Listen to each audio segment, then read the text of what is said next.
I'm Harper, 30 years old, and I finally did it. After 8 years of saving every penny, working overtime, and living with roommates, I bought my first house. A modest 3-bedroom in a good neighborhood. I was so proud I decided to host a housewarming party for my family. My sister Melissa would bring her 3 kids. I spent days cleaning, decorating, and cooking. I was excited to show everyone what I'd accomplished. I had no idea they were coming with a different agenda entirely. If you're enjoying this story so far, let me know where you're watching from in the comments. Don't forget to hit that like button and subscribe to hear more stories like mine. Trust me, you'll want to stick around for what happens next. Growing up in Chicago's suburbs, I learned early on that my place in the family hierarchy was complicated. My parents, Margaret and Thomas Wilson, weren't terrible people, but they definitely played favorites. And that favorite was never me. My sister Melissa is 4 years older than me. She was always the pretty one, the social butterfly, the one who needed extra attention because she was sensitive. Meanwhile, I was the quiet, responsible child who got good grades and stayed out of trouble. You'd think parents would appreciate that, right? Not mine. I put myself through college at the University of Illinois, studying computer science. I applied for every scholarship possible, worked part-time at the campus library, and took out minimal student loans. My parents helped Melissa through 3 different attempts at college, none of which she completed. She's trying to find herself, they'd explain. After graduation, I landed an entry-level position at a software company in Chicago. The pay wasn't great at first, but I was determined to build a career. I shared a tiny apartment with 2 other girls to save money. Every month, I put aside whatever I could for my future home. Melissa's life took a different path. By 24, she'd had her first child, Emma, with her then-husband Rick. They divorced a year later. 2 years after that came Dylan with boyfriend Justin, who disappeared before Dylan's first birthday. Then 3 years ago, she had little Sophia with husband number 2, Craig, who lasted slightly longer than Justin but was gone by Sophia's second birthday. After each breakup, Melissa would move back in with our parents. They'd help with childcare, bills, and emotional support. I love my nieces and nephew, but I couldn't help noticing a pattern. Melissa would make impulsive decisions, face the consequences, and our parents would bail her out. Family helps family, my mother would say whenever I questioned this arrangement. Meanwhile, I continued saving. I skipped vacations my friends took. I drove the same used Honda for 10 years. I packed lunches instead of eating out. For 8 years, I lived frugally with a single goal, owning my own home. Last year, I got promoted to senior developer. The salary bump finally put homeownership within reach. I spent 6 months house hunting, working with a realtor to find something affordable yet comfortable. The house I eventually bought wasn't fancy. A 1990s build, 3 bedrooms, 2 bathrooms, with a small backyard. The previous owners had maintained it well, though it needed cosmetic updates. The kitchen had outdated oak cabinets, and the carpet in the bedrooms had seen better days. But it was structurally sound in a safe neighborhood with good schools, thinking ahead, and most importantly, it was mine. I closed on the house in April and spent the next 2 months painting, replacing flooring, and making it feel like home. I splurged on a new couch, but found most of my furniture at secondhand stores and refreshed it myself. Every nail I hammered, every wall I painted, felt like an achievement. Throughout this time, Melissa was living with our parents again. Her latest apartment situation had unexpectedly ended with an eviction notice. At family dinners, she'd complain about sharing a room with Sophia while Emma and Dylan doubled up in another. "We're practically on top of each other," she'd sigh dramatically. Our parents would glance at me as if I should offer a solution. I'd been living in my house for almost 3 months when I decided to host a housewarming party. My best friend Allison thought I was crazy. "Your family has never appreciated anything you've done," she reminded me over coffee. "Remember your college graduation? Your mom spent the whole time talking about Melissa's new boyfriend." "This is different," I insisted. "I want them to see what I've accomplished. Maybe they'll finally be proud of me." Allison gave me that look friends give when they know you're making a mistake, but love you anyway. "Just be careful. Don't let them rain on your parade." I should have listened to her. But despite everything, I still craved my parents' approval. I wanted them to see me as successful, to validate my choices the way they always validated Melissa's. So I sent out invitations to my parents, Melissa and her kids, my Aunt Grace, my mother's sister, a couple of cousins, and a few friends, including Allison. I planned a Saturday afternoon gathering with food, drinks, and a proper house tour. I even created a little photo album documenting the before and after of my renovation projects. What I didn't realize was that my family had been having conversations about my house purchase. Conversations that didn't include me. Conversations that would turn my housewarming celebration into something I never expected. The week before the party, I took Friday off work to prepare. I'd created a spreadsheet. Yes, I'm that person, with tasks, shopping lists, and a timeline. I wanted everything to be perfect. This wasn't just about showing off my house. It was about proving to my family that I'd made good choices, that my path was valid too. I woke up early and headed to the grocery store with my carefully planned list. Finger foods, a signature cocktail I'd found on Pinterest, ingredients for my grandmother's famous chocolate cake. I splurged on fancy cheese and real linen napkins. As I filled my cart, I imagined my mother's impressed expression when she saw the spread. Maybe she'd finally acknowledge that my attention to detail was a strength, not just being uptight, as she often called it. My phone rang as I was selecting avocados for guacamole. It was Allison. Just checking that we're still on for tonight, she said. We'd planned a prep session where she'd help me with the more complicated recipes. Absolutely. I'm at the store now spending way too much money on cheese no one will appreciate. You know you could just order pizza, and they wouldn't know the difference, right? I laughed. I know. But I want to do this properly. Your version of properly is most people's version of Martha Stewart magazine's spread. But I admire your commitment. Need me to bring anything.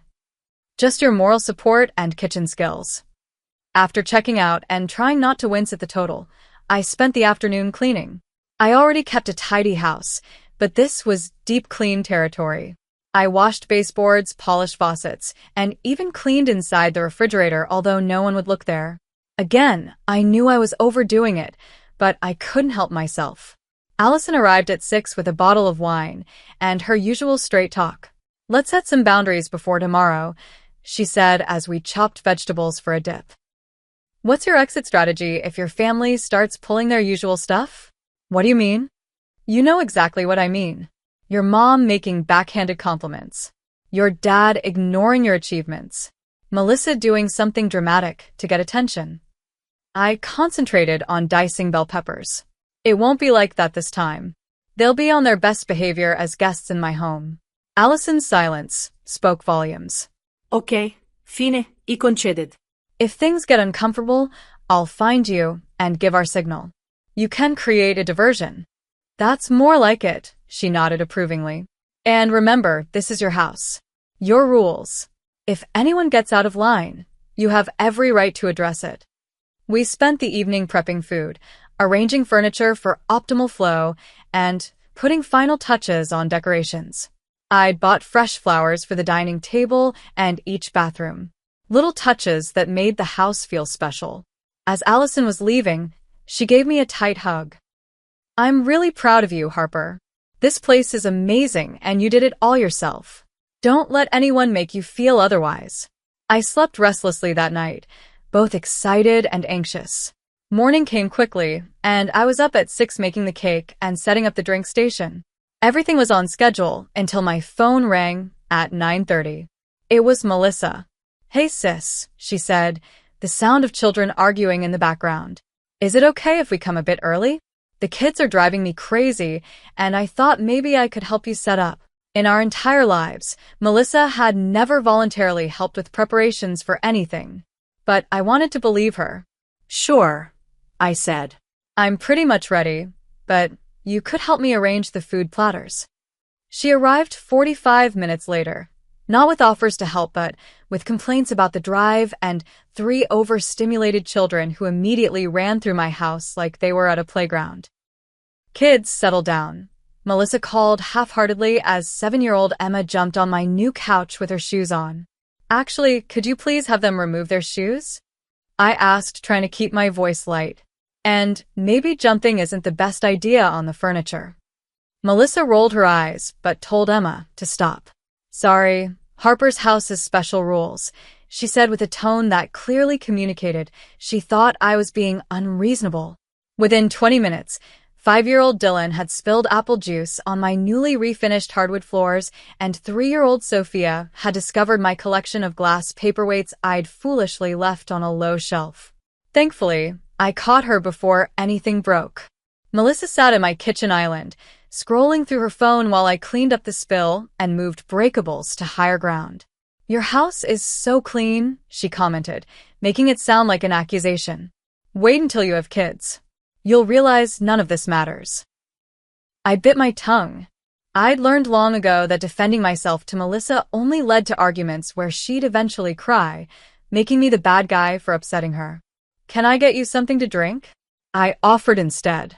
I made a pitcher of sangria. God, yes, she said, finally putting down her phone. The kids have been nightmares today. Emma's going through a phase where she talks back about everything.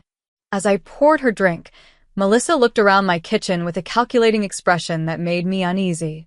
This is a big house for just one person, she remarked. What do you even do with 3 bedrooms? One's my bedroom, one's my home office, and the third is a guest room, I explained, though I didn't know her justification for my choices. Must be nice, she said with a sigh. We're crammed into Mom and Dad's place like sardines. The kids have no space to play. I felt the familiar twinge of guilt she was so skilled at inducing. How's the job search going? I asked, changing the subject. Impossible. No one wants to work around a single mom's schedule, and childcare costs more than I'd make anyway. She took a large swallow of sangria. Mom and Dad have been helping, but you know how Dad gets about money. Before I could respond, the doorbell rang. The rest of my family had arrived, right on time at noon. I plastered on a smile and went to welcome them, trying to shake the sense of foreboding Melissa's presence had created. Looking back, I should have seen the signs. The way Melissa examined each room, like she was taking inventory. The whispered conversation with my mother in the hallway that abruptly stopped when I approached. The knowing looks exchanged between my father and Melissa when I showed them the guest room with its pull-out sofa. But I was too busy playing the perfect hostess, too desperate for their approval to notice they'd arrived with an agenda that had nothing to do with celebrating my achievement. The doorbell chimed, and I took a deep breath. Showtime. I opened the door to find my parents, Margaret and Thomas, standing there with tight smiles and a houseplant I recognized from their living room hastily wrapped in cellophane. Harper, honey, my mother said, air kissing near my cheeks. The house is quaint. Just perfect for a starter home. Thanks, Mom, I replied, already feeling deflated by her phrasing. Starter home implied temporary, a stepping stone rather than an achievement. My father gave me a brief side hug. Good to see you making adult choices finally. Though real estate can be a risky investment. Behind them stood Aunt Grace, my mother's younger sister, and my favorite relative. Unlike the rest of my family, Grace had always seen me clearly. She pushed past my parents with a genuine smile and a properly wrapped gift. It's beautiful, Harper, she said warmly. I'm so proud of you. Over the next 20 minutes, the rest of the guests arrived. My cousins Jack and Diana, and finally Allison, whose reassuring presence helped calm my nerves. Let me give you all the grand tour, I offered once everyone had a drink in hand.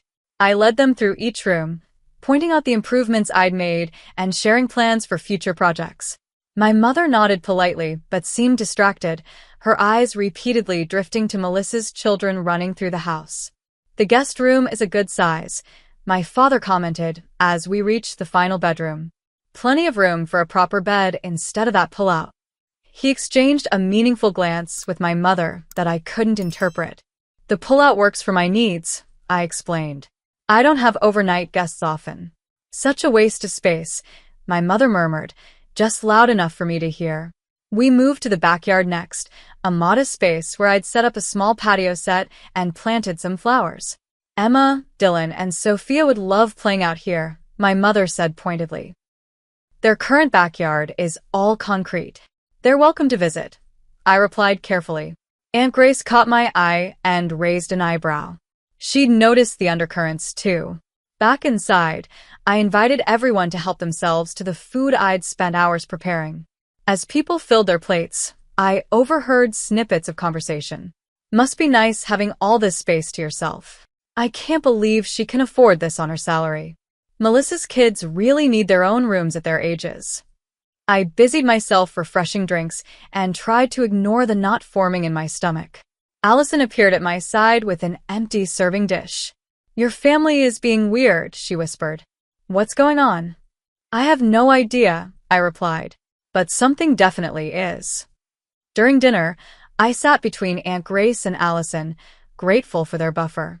Across the table, my parents kept whispering to each other while Melissa attempted to manage her children's behavior with minimal effort. Use your fork, Dylan, she'd say half-heartedly as he grabbed pasta with his fingers. When he ignored her and wiped his sauce-covered hands on my dining chair, she just sighed. Kids, right? Meanwhile, Emma had already spilled her drink twice, and Sophia was systematically picking apart my centerpiece, dropping flower petals into her water glass. Perhaps the children would like to watch TV in the living room? Aunt Grace suggested, clearly trying to help. Great idea, Melissa agreed, making no move to accompany them. Harper, can you find something for them to watch?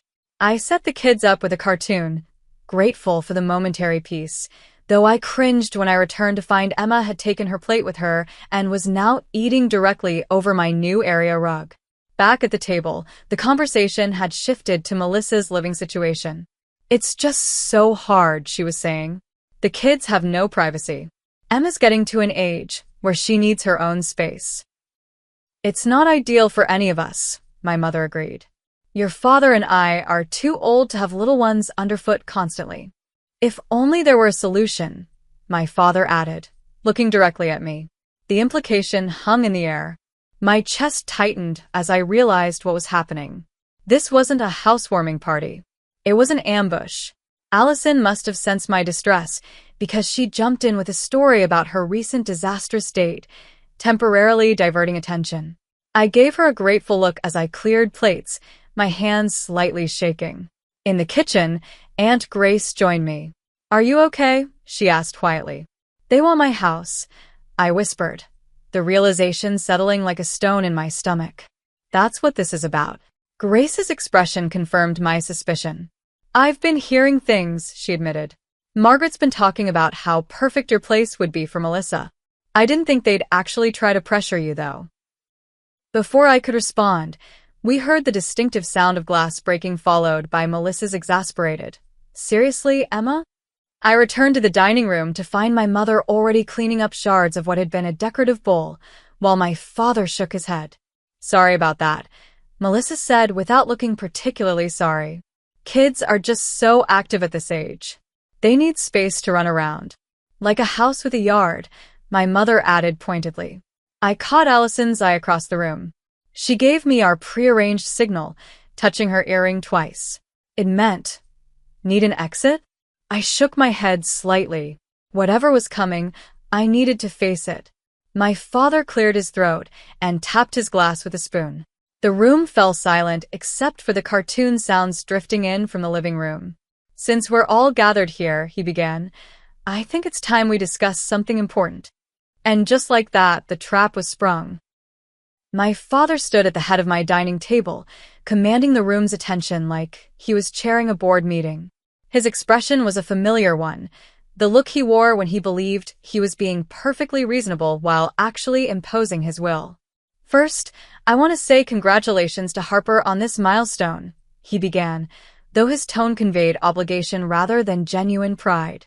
Buying your first home is certainly an achievement. A few murmurs of agreement rippled through the room. Aunt Grace caught my eye, her concern evident. That said, my father continued, I think we need to address the elephant in the room. This house, while lovely, represents an imbalance in our family that I believe we should correct. My stomach dropped. Next to me, I felt Allison stiffen. Harper, you're a single woman with a good job and bright prospects. You have this whole house to yourself, with rooms sitting empty most of the time. He gestured around as if my home's spaciousness was somehow offensive.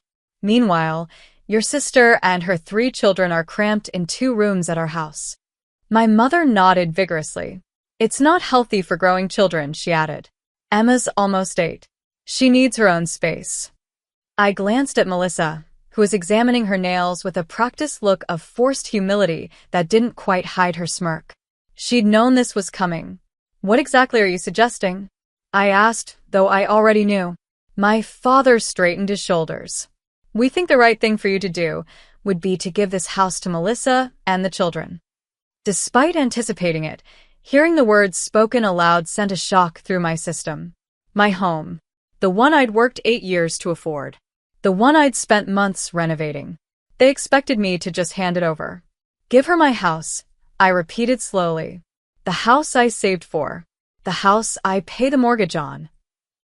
We'd help with the transition, of course. My mother jumped in. You could move into Melissa's rooms at her house until you find an apartment. Something cozier, more appropriate for a single person.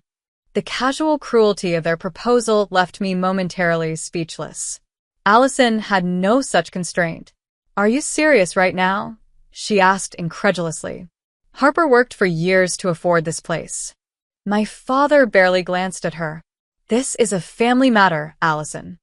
A family matter, I echoed, finding my voice. So, as family, you think it's appropriate to ask me to give up my home that I worked for, saved for, and renovated? It's not just about what's appropriate. My cousin Jack chimed in unexpectedly. It's about need. Melissa needs this house more than you do. I looked around the table, stunned to see several nodding heads. They'd discussed this before.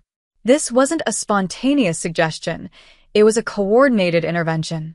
Think about the children, my mother pressed. They deserve stability, a yard to play in, bedrooms of their own. They deserve it, I repeated. And I don't.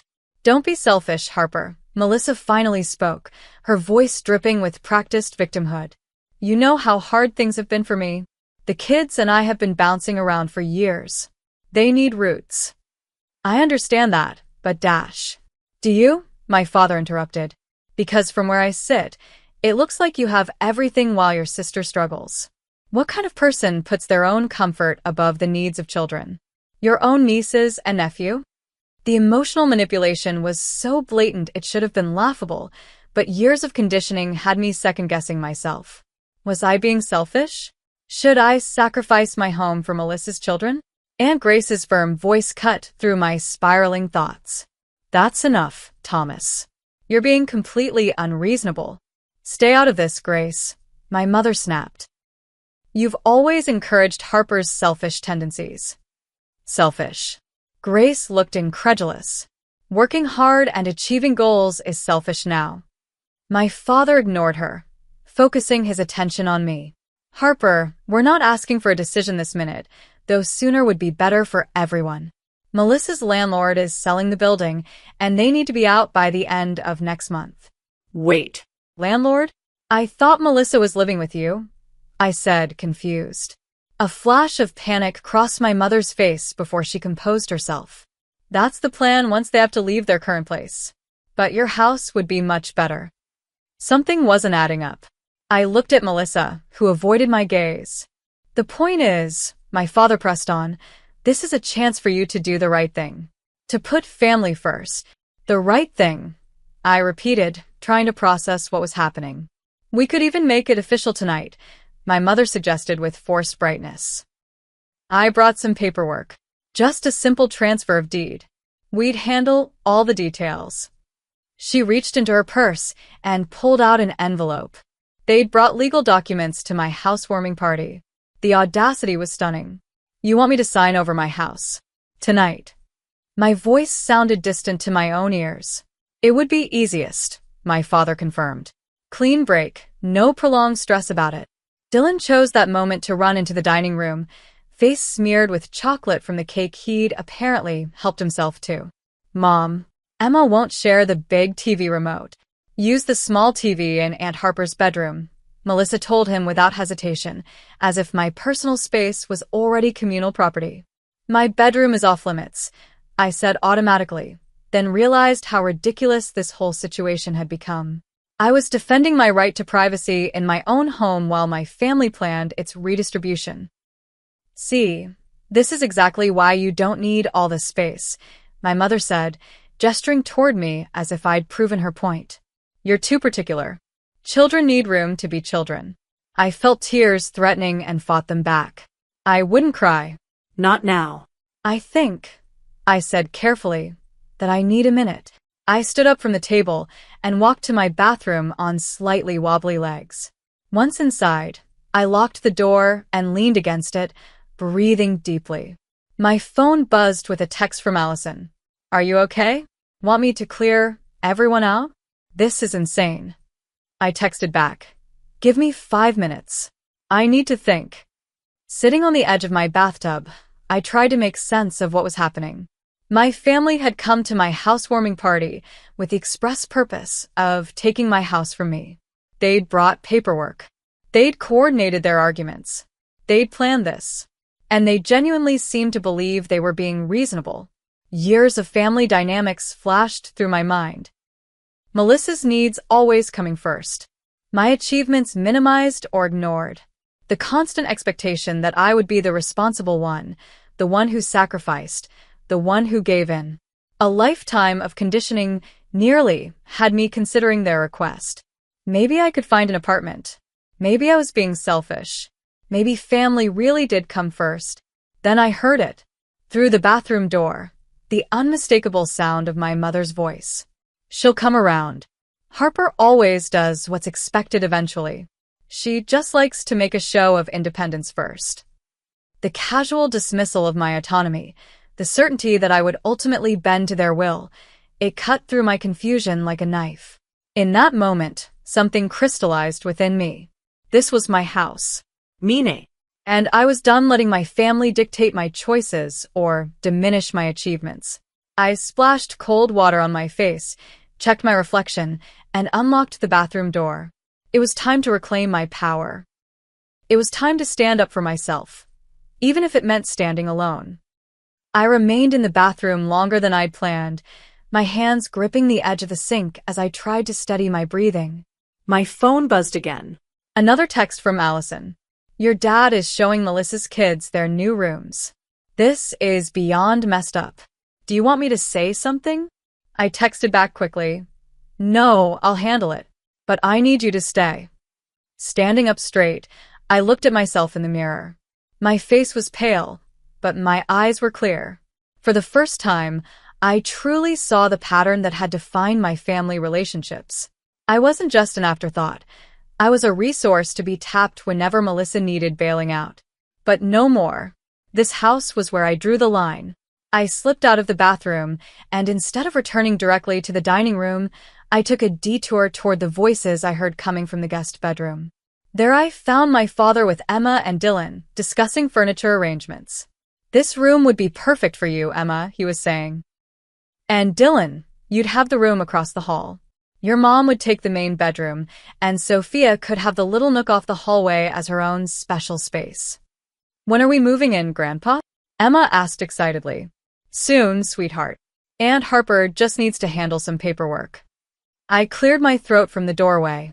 My father turned, not even having the decency to look embarrassed at being caught. Harper, good. The kids are excited about the move. Aren't you kids? Emma nodded enthusiastically. I'm going to paint my room purple. A wave of anger washed over me, but I kept my voice steady. Dad, can I speak with you privately? He followed me to the hallway, his expression confident. He truly believed I would capitulate. You're making this harder than it needs to be, he said before I could speak. We all know this is the right solution. The right solution, I repeated, to a problem I didn't create and am not responsible for solving. His face hardened. That's a very selfish attitude. Is it? Or is it selfish to expect your younger daughter to give up her home to solve your older daughter's problems? Again, his eyes widened slightly at my directness. I'd never spoken to him this way before. Your sister has 3 children to support, he began, falling back on his most effective emotional leverage. Yes, she does. And whose responsibility is that, Dad? Not mine. I love my nieces and nephew, but their housing situation is not my problem to solve by giving up my home. Family helps family, he insisted, his go-to phrase whenever he wanted me to sacrifice for Melissa. Really? Because from where I'm standing, it looks like only certain family members are expected to help, while others just take. I could hear voices from the dining room now. My mother was speaking to someone, her tone defensive. You're overreacting, my father said dismissively. We're just asking you to consider the needs of the whole family. No, I countered, finding strength in my growing anger. You're not asking me to consider anything.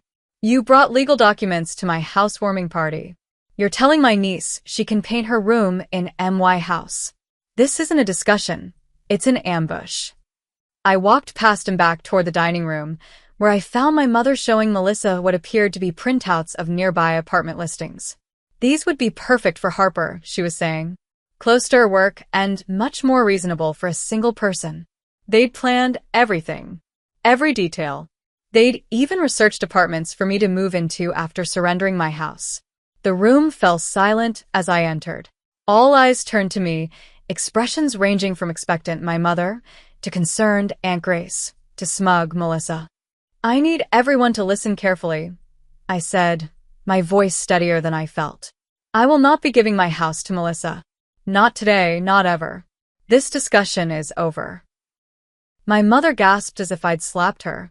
Harper Jane Wilson, how dare you be so selfish? It's not selfish to keep something I worked for, Mom. After everything we've done for you, my father said, entering the room behind me. This is how you repay us? What exactly have you done for me? I asked, genuinely curious. You didn't help with college. You didn't help with the down payment on this house. You've never even offered emotional support for my goals. We raised you, my mother exclaimed, as if that entitled them to everything I would ever own. Yes, you did. And now I'm an adult making my own decisions. And my decision is to keep my house. Melissa, sensing that her plan was falling apart, switched tactics. She burst into tears, a strategy that had worked reliably since childhood. How am I supposed to tell my kids they can't have a stable home? She sobbed. They were so excited. You shouldn't have promised them something that wasn't yours to give, I replied, unmoved by the tears I knew were mostly performative. My father's face had turned an alarming shade of red. If you do this, Harper, if you choose your own selfish comfort over the needs of your sister and her children, there will be consequences. What consequences, Dad? Will you cut me off financially? You can't, because you've never supported me. Will you withhold your approval?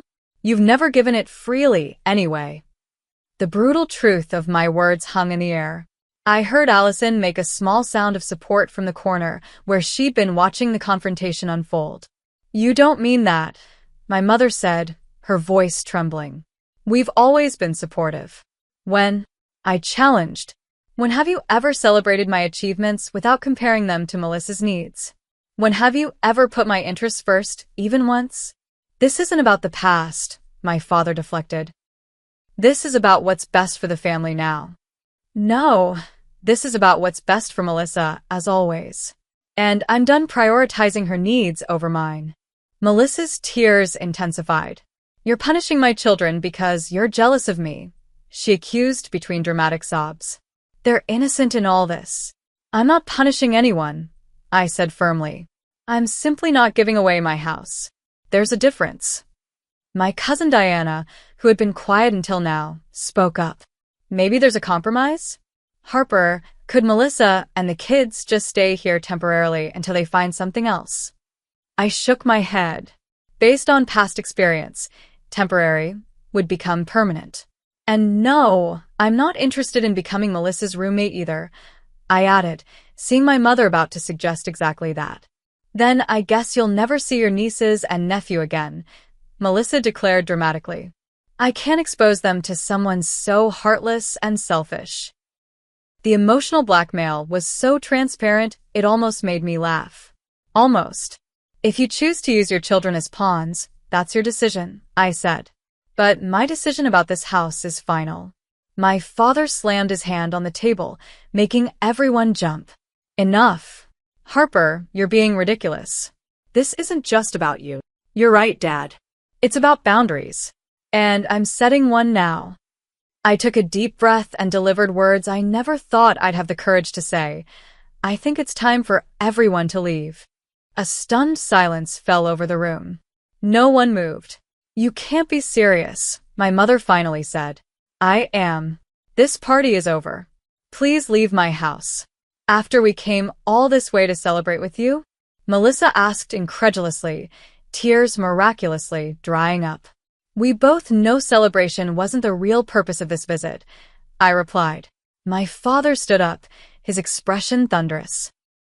If you do this, Harper, if you throw your family out, you'd better be prepared for the consequences. Family loyalty goes both ways. Does it? Because from where I'm standing, loyalty in this family has only ever flowed in one direction, toward Melissa. That's it, he declared. Margaret, get your purse. Melissa, gather the children. We're leaving.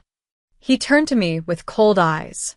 Until you come to your senses and apologize, you are no longer welcome in our home. I should have felt devastated. Instead, I felt strangely liberated. I understand. That's your choice, just as keeping my house is mine. My mother began crying as she collected her things, while Melissa hurried to round up her children, whispering loudly enough for me to hear. Aunt Harper doesn't want us to live in her big house. She wants you to be homeless instead. I winced at the manipulation but held my ground as they filed toward the door. My cousins followed awkwardly, murmuring apologies that sounded more obligatory than sincere. At the door, my father delivered his parting shot. When you're alone in this big empty house, I hope you'll realize what really matters in life. I already have, I replied quietly. The door closed behind them, leaving only Aunt Grace, Allison, and me in sudden, deafening silence. I expected to collapse, to break down in tears or regret my decision. Instead, I walked to my living room window and watched my family pile into their cars, still arguing animatedly. As they drove away, I felt a weight lift from my shoulders that I hadn't even realized I'd been carrying. Aunt Grace approached and put her arm around me. I'm proud of you, she said simply. And in that moment, those 5 words meant more to me than any approval I'd ever sought from my parents. The house felt eerily quiet after everyone left. Allison immediately began cleaning up, gathering abandoned plates and half-empty glasses, while I stood frozen in the living room, processing what had just happened. You okay? She asked, returning from the kitchen. I think so, I answered, surprised to find it was true. I'm not sure what happens next, but I know I did the right thing. Damn right you did, Allison confirmed. I've been waiting years for you to stand up to them like that. Aunt Grace emerged from the hallway, where she'd been making a phone call. I just checked with your uncle. We agree that your parents and Melissa are completely out of line. You have our full support, Harper. Tears I'd been holding back finally spilled over. These weren't tears of regret or sadness, but of relief and gratitude. Someone in my family was on my side. Thank you. I managed. That means more than you know. I should head out and give you some space, Aunt Grace said, gathering her purse. But I think there are some things you should know first. Things I probably should have told you years ago. We sat at my dining table, now cleared of the party debris. Grace looked uncomfortable, which was unusual for my normally confident aunt. This isn't the first time your parents have expected you to bail Melissa out, she began. You know about the college tuition and the car they bought her after her second divorce. But there's more. She explained that my parents had been systematically enabling Melissa's irresponsibility for years. They'd paid off credit card debt, covered bounce checks, and even taken out a second mortgage on their home to handle one particularly bad financial crisis caused by what Grace delicately referred to as Melissa's gambling problem. Gambling problem? I repeated, stunned. I had no idea. They've worked hard to keep it quiet, Grace explained. It started after her first divorce. Online poker at first, then casino trips. She's supposedly in recovery now, but she trailed off, her expression doubtful. Is that why she got evicted? Not because the landlord is selling the building. Grace nodded grimly. From what I understand, there was significant damage to the apartment. Unauthorized renovations she made while intoxicated, unpaid rent, complaints from neighbors. Your parents have been helping her search for a new place, but no landlord wants to take a chance once they check her rental history. I sat back, pieces falling into place. So, when they couldn't find anyone to rent to her, they decided your house was the solution, Grace confirmed. Margaret called me last week to feel out whether I thought you might do the right thing. I told her she was being ridiculous, but clearly they decided to move forward anyway. Allison, who had been quietly listening, shook her head in disbelief. The audacity is almost impressive. There's something else, Grace added hesitantly. That paperwork your mother brought? I caught a glimpse of it. Harper, it wasn't just a deed transfer. There was something about adding your parents as co-signers to your mortgage. What? I felt sick. They wanted me to make them legally responsible for my house? Why would they? So they could control it, Allison finished, understanding immediately. If they were co-signers and you moved out, they'd have legal standing to determine who lived there. The full scope of their plan hit me. They hadn't just wanted me to give Melissa my house. They'd wanted to take legal control of my most significant asset. If I'd signed those papers, I can't believe they would do this, I whispered. I can, Grace said sadly. They've been cleaning up Melissa's messes for so long, they've lost perspective. They don't see it as taking advantage of you. They see it as solving a family problem in the most efficient way. After Grace left, promising to check in tomorrow, Allison insisted on staying the night. We opened a bottle of wine and moved to the back patio, where the evening air helped clear my head. What now? Allison asked as we watched the stars appear. I don't know, I admitted. I've never been disowned before. Give it a week, she predicted. Your mom will call once she realizes you're serious about keeping your house. They'll try a different angle. She was right. The first text came from Melissa 3 days later. The kids miss you. Emma keeps asking why Aunt Harper hates us. I didn't respond. 2 days after that, my mother called. When I didn't answer, she left a voicemail. Harper, this silent treatment is very immature. Your father and I are disappointed in your behavior at the housewarming. We raised you better than that. Call me back so we can discuss how to move forward. Again, I didn't respond. The messages escalated in both frequency and emotional manipulation over the following week. My father claimed my mother was having chest pains from stress, a tactic he'd used before when not getting his way. Melissa sent photos of the children looking sad. My mother left tear-filled voicemails about family loyalty. I saved each message, but remained firm in my silence. Then came the flying monkeys. My cousin Jack called, ostensibly to check in, but quickly pivoted to suggesting I reconsider my position for the sake of family harmony. A distant aunt I barely knew sent a Facebook message telling me how unchristian my behavior was. Even my mother's bridge club friend called, claiming she was worried about Margaret. Through it all, I maintained my boundaries. I blocked numbers when necessary. I limited social media. I focused on work and making my house even more my own by completing renovation projects I'd been planning. Aunt Grace kept me updated on family dynamics, reporting that my parents were genuinely shocked by my resistance. They really believed you'd give in eventually, she told me. They don't know what to do with this new Harper who stands her ground.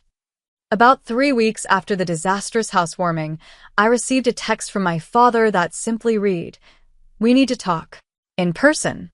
After consulting with both Grace and Allison, I agreed to meet my parents at a neutral location, a coffee shop halfway between our homes. I arrived early, chose a table with good sight lines to the exit, and ordered a latte to calm my nerves. They arrived precisely on time, looking uncomfortable in the casual setting. My mother's face showed signs of genuine stress, and my father's usual confident posture was diminished. "Thank you for meeting us," he began stiffly after they'd gotten their drinks. "Of course," I replied neutrally. "What did you want to discuss?" My mother couldn't maintain the formal facade. "Harper, this has gone on long enough. It's time to put this foolishness behind us and be a family again. I'm not the one who declared I wasn't welcome in the family home, I reminded her calmly. You threw us out of your house, my father countered. After you tried to pressure me into giving it away, I pointed out. But I didn't come here to rehash the past. What do you want? They exchanged glances before my father spoke. We've found a solution for Melissa's housing situation. That's good to hear, I said, genuine relief in my voice. We're buying her condo, my mother explained. It's not as nice as your house, of course, but it has 3 bedrooms and is in a decent school district. I nodded, waiting for them to continue. We had to take money from our retirement fund, my father added, a hint of martyrdom in his tone. But family comes first. There it was. The subtle guilt trip. The implication that while they were sacrificing for Melissa, I had refused to help. I'm glad you found a solution that works, I said, refusing to take the bait. My mother looked disappointed by my lack of guilt. So, now that this unpleasantness is behind us, when are you coming for Sunday dinner? The children miss you. I took a deep breath. I'm not ready for that yet. What? My mother looked genuinely shocked. But we've solved the problem. Everything can go back to normal now. That's just it, Mom. I don't want things to go back to normal. Normal in our family means my feelings and boundaries don't matter. Normal means Melissa's needs automatically outrank mine. I can't do normal anymore. My father's expression hardened. So, you're still punishing us? No, I said firmly. I'm protecting myself. There's a difference. What do you want from us? My mother asked, exasperated. An apology? Fine, we're sorry we suggested you give your house to your sister. Happy now? The insincerity was so blatant, I almost laughed. An apology would be a start, but only if you actually understand what you're apologizing for. Do you understand why what you did was wrong? They exchanged confused glances. We might have been a bit presumptuous, my father conceded grudgingly. You tried to take my house, I corrected. You brought legal documents to trick me into signing away my property. You told my nieces and nephew they could move in before even discussing it with me. You called me selfish for not giving away my biggest asset. And when I refused, you cut me off from the family. My mother's eyes filled with tears. We were desperate. Melissa had nowhere to go. That's not true, though, is it? You always had the option to buy her a place, which you've now done. You just tried to take the easy route first, the one that cost you nothing and me everything. We've always supported both our daughters equally, my father insisted, falling back on the family mythology. Dad, that's simply not true. I've never asked for financial help. I put myself through college. I saved for my own house. Meanwhile, you've bailed Melissa out repeatedly, even taking a second mortgage on your home to cover her gambling debts. Their shocked expressions confirmed what Grace had told me was true.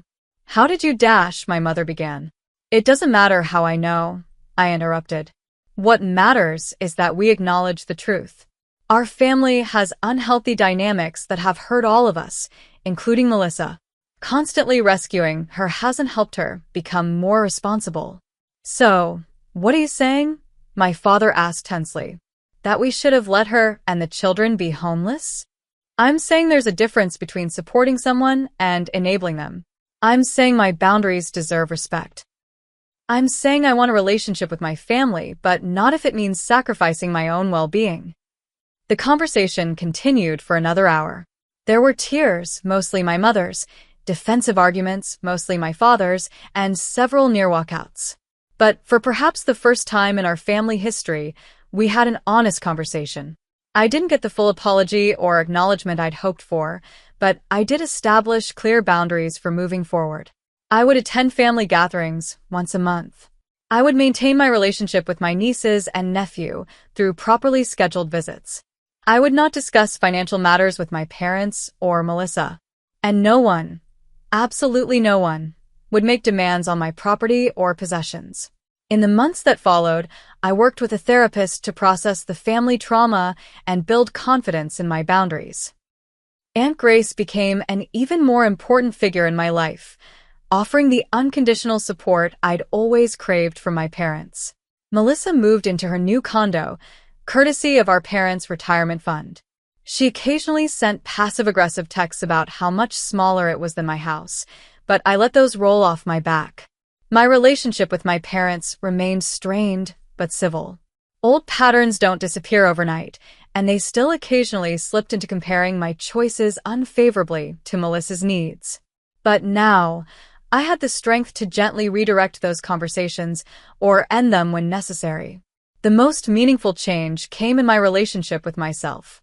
For the first time, I recognized my own worth without seeking external validation. My house became truly mine, not just legally, but emotionally. Each room reflected my choices, my taste, my life. The guest room remained a guest room. The home office stayed my sanctuary for work and creativity. And if sometimes, on quiet evenings, I felt a pang of loneliness for the unconditional family acceptance I'd never had, I reminded myself that I'd gained something more valuable, self-respect and the courage to protect it. 6 months after the housewarming party that changed everything, I was pushing a shopping cart through Target when I heard a familiar voice call my name. Turning, I saw Melissa with Emma and Dylan trailing behind her, Sophia seated in the cart. "Harper, what a coincidence," Melissa said, her tone artificially bright. This was our first unplanned encounter since the confrontation. "Hi," I replied cautiously, then smiled at the children. "Hey, kids. You've all grown so much."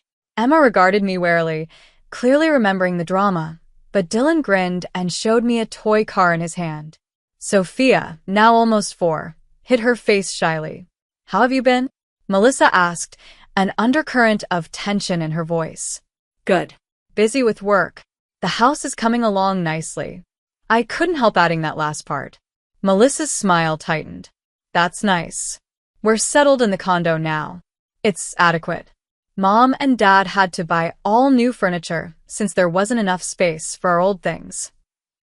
The familiar guilt trip attempt rolled off me like water. "I'm glad you found a place that works for your family." She seemed disappointed by my lack of reaction. "Mom says you're coming to Easter dinner next week." "Yes, I'll be there," I confirmed, having agreed to the monthly family gathering as part of our new boundaries. An awkward silence fell between us. The old Harper would have filled it with apologies or offers of help. The new Harper simply waited. "Well," Melissa finally said, "I should get these 3 home for lunch. See you at Easter, I guess." As they walked away, I overheard Emma ask, "Mom, why don't we ever go to Aunt Harper's house anymore?" "Because Aunt Harper doesn't want to share," Melissa responded, loud enough to ensure I heard. 6 months ago, that comment would have devastated me. Today, I simply shook my head and continued shopping. My sister hadn't changed, but my reaction to her manipulation had. When I got home, I found a text from Aunt Grace. "Checking in. How are you doing with Easter coming up?" I smiled and responded, "Ready this time. No guilt trips are going to work on me." Grace had become my strongest ally through this family transformation.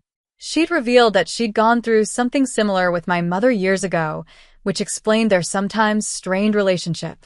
Her guidance had been invaluable as I navigated establishing healthy boundaries. My parents had indeed purchased a condo for Melissa using money from their retirement account. According to Grace, it had created financial strain they hadn't anticipated, leading to my father postponing his planned retirement. Yet they'd never asked me for help or acknowledged that their initial plan to take my house would have been disastrous for everyone involved. Some family dynamics never change. But my participation in those dynamics had transformed completely. I spent the evening working in my garden, a new hobby I discovered during my months of limited family contact. There was something profoundly satisfying about nurturing plants, watching them grow stronger with proper care and boundaries. As I knelt in the soil, planting spring bulbs that would bloom in the coming months, I reflected on everything that had happened since that fateful housewarming party. The initial pain of family rejection had been intense, but ultimately clarifying. For the first time, I'd seen the unhealthy patterns that had defined our relationships for decades. My parents' favoritism toward Melissa. My sister's learned helplessness. my own desperate need for approval that led me to sacrifice my needs repeatedly. Breaking free from those patterns hadn't been easy. There had been sleepless nights questioning my decisions, tearful conversations with my therapist about family loyalty versus self-respect, difficult moments when well-meaning friends suggested I should just forgive and forget for the sake of family peace. But I'd held firm to my new boundaries, and slowly, a different kind of peace had emerged. Not the false harmony of compliance, but the authentic serenity of living in alignment with my values. My house had transformed as well. What had once felt almost like a defensive achievement, proof that I could succeed on my own, now felt like a genuine home. I'd painted the living room a color I loved rather than the neutral shade I thought would please visitors. I'd converted part of the backyard into a vegetable garden. I'd adopted a cat from the local shelter, something I'd always wanted but had hesitated to do while still seeking family approval. Most significantly, I'd started hosting small gatherings for friends, people who respected my boundaries and celebrated my successes without qualification. My home had become a place of authentic connection rather than performative family obligation. I'd also begun building a different kind of relationship with my nieces and nephew. Instead of being the aunt who appeared at family gatherings with gifts and then disappeared, I now had regular scheduled visits with them. Sometimes we went to museums or parks. Other times, they came to my house for baking sessions or movie nights. These interactions happened without Melissa present, allowing me to form bonds with the children based on genuine connection rather than family politics. The journey hadn't been linear. There had been setbacks, moments when I slipped into old patterns of guilt and self-doubt. Times when I questioned whether maintaining boundaries was worth the ongoing family tension. Occasions when I longed for the simplicity of just giving in. But with each challenge, my resolve had strengthened. I discovered that standing up for myself wasn't selfish. It was necessary. That saying no to unreasonable demands wasn't cruel. It was healthy. That prioritizing my own well-being wasn't selfish. It was essential. As the sun began to set over my garden, I sat back on my heels and surveyed my work. The bulbs were all planted, invisible now but full of potential. In a few months, they would push through the soil and bloom beautifully, not because I had forced them, but because I had created the right conditions for their natural growth. In many ways, that was the perfect metaphor for my own transformation. By creating the right conditions, healthy boundaries, self-respect, authentic relationships, I had allowed my true self to emerge and flourish. The house around me stood solid and secure, a physical manifestation of my hard work and determination. But more than that, it represented my freedom to choose my own path, to define success on my own terms, to live a life that reflected my values rather than others' expectations. As I gathered my gardening tools and headed inside, I felt a profound sense of gratitude. Not just for the material security of homeownership, but for the emotional security of knowing my own worth. Not just for the boundaries I'd established with my family, but for the self-trust that had made those boundaries possible. The journey hadn't been easy, and it wasn't over. Family dynamics don't transform overnight, and old patterns have a way of reasserting themselves in moments of stress. Easter dinner next week would undoubtedly bring challenges. There would be subtle digs about my big empty house and pointed comments about Melissa's sacrifices as a mother. But I was ready. Not armored for battle, but grounded in self-respect. Not seeking approval, but offering authentic presence. Not demanding perfection, but requiring basic respect. In standing up to my family's unreasonable demands, I hadn't just kept my house. I'd reclaimed my power. I discovered that true family doesn't require surrender of self, that genuine love doesn't demand sacrifice of boundaries, that real support elevates rather than diminishes. And that, ultimately, was the most valuable thing I'd built, not the house with its physical walls, but the inner sanctuary of self-worth that no one could ever take away. So, what about you? Have you ever had to stand up to family pressure or unreasonable demands? How did you handle it, and what did you learn from the experience? I'd love to hear your stories in the comments below. And if this story resonated with you, Please hit that like button and subscribe for more content about setting boundaries and honoring your own journey. Thank you for joining me today, and remember, sometimes the most loving thing you can do for yourself and others is to stand firm in your truth.